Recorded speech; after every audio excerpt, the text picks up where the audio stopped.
మొదటి నుండి కూడా అంటే నా చిన్నప్పటి నుండి చూస్తున్నాను, రాష్ట్ర మంత్రులు అంటే ఏ పార్టీ అయినా కావచ్చు, జాతీయ పార్టీలు కావచ్చు, ప్రాంతీయ పార్టీలు కావచ్చు, ఈ పార్టీలకు చెందినటువంటి ఎమ్మెల్యేలు, మంత్రులు ఎక్కడా కూడా అలసత్వం పోలేదు. చాలా మందిలో కొంతమంది నీతి నిజాయితీగా చేస్తున్నారు, కానీ చాలా మంది ఇంకా అలసత్వంతోని అసెంబ్లీ అంటే ఏదో వచ్చిపోయే ఒక పనిలాగా, ఏదో వచ్చామా పోయామా అన్నట్లుగా వ్యవహరిస్తున్నారు. నిన్న మహారాష్ట్రలో మాణిక్రావు కొకాటే అనే బీజేపీ మంత్రి, ఆయన అసెంబ్లీలో ఉంటుండగానే రమ్మి ఆడాడు.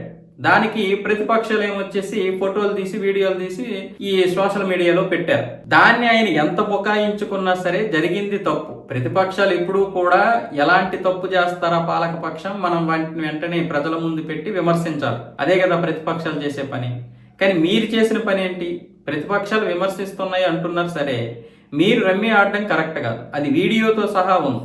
ఆయన ఏమంటున్నాడు, నేను యూట్యూబ్ వీడియోలు చూస్తున్నప్పుడు రమ్మీ వచ్చింది, రమ్మీ యాడ్ వచ్చింది, దాన్ని తొలగించడానికి నేను ప్రయత్నం చేస్తున్నాను అన్నాడు. కానీ వీడియోలో స్పష్టంగా ఆయన రమ్మీ ఆడుతున్నట్లుగా ఉంది. పోనీ సరే, మీరు అనుకున్నట్లుగానే యూట్యూబ్ వీడియోలు చూశారు అనుకుందాం. అసలు అసెంబ్లీలో యూట్యూబ్ వీడియోలు ఎందుకు చూడాలి? చూడాల్సిన అవసరం ఏంటి? అసెంబ్లీలో ఎవడైనా యూట్యూబ్ వీడియోలు లేకపోతే ఫేస్బుక్ వీడియోలు చూస్తాడా?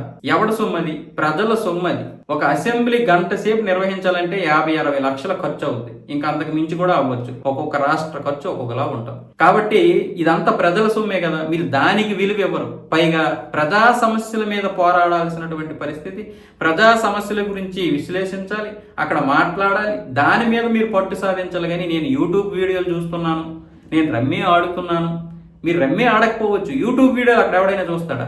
ఇలాంటి వారి వల్లే పార్టీకి కూడా చాలా తీవ్ర నష్టం వస్తుంది. అంటే ఆ విధానం ఉండాలి. మోదీ గారు ఈరోజు ఎందుకు అంత పేరు సంపాదించారు? బీజేపీకి ఎందుకు అంత బొజ్జ ఏర్పడిందంటే మోదీ, అమిత్ షా వల్ల. వాళ్ళు అంత కట్టుదిట్టంగా, అంత డెడికేషన్తో పనిచేస్తారు. మీరేంట్రా అంటే ఇష్టం వచ్చినట్లుగా వ్యవహరిస్తారు. ఎవరైనా ఎవరిని అంటారు? బీజేపీని అంటారు. ఇదేనా మీ విధానం అంటారు. ఇదేనా మీ కార్యకర్తల యొక్క విధానం, ఇదేనా మీ ప్రజాప్రతినిధుల యొక్క విధానం అంటారు. కాబట్టి కొంచెం ఆచితూచి వ్యవహరించాలి. మన వల్ల ఇతరులకు కూడా నష్టం వస్తున్నప్పుడు, పార్టీకి నష్టం వస్తున్నప్పుడు, వ్యవస్థాగత నష్టం వస్తున్నప్పుడు మనం దాన్ని మార్చగలగాలి. దాన్ని మనం కనీసం మన వల్ల పేరు రాకపోయినా ఉన్న పేరు పోకూడదు. కాబట్టి ఏ మంత్రులైనా సరే ప్రజలు మిమ్మల్ని కూర్చోబెట్టారు అధికారంలో, పదవుల్లో. కాబట్టి మీరు ప్రజల కోసం పనిచేయండి. మీరేం ఫ్రీగా చేస్తున్నారా? మీరు ఉద్యోగాల్లో లాగా జీతాలు తీసుకుంటారు కదా.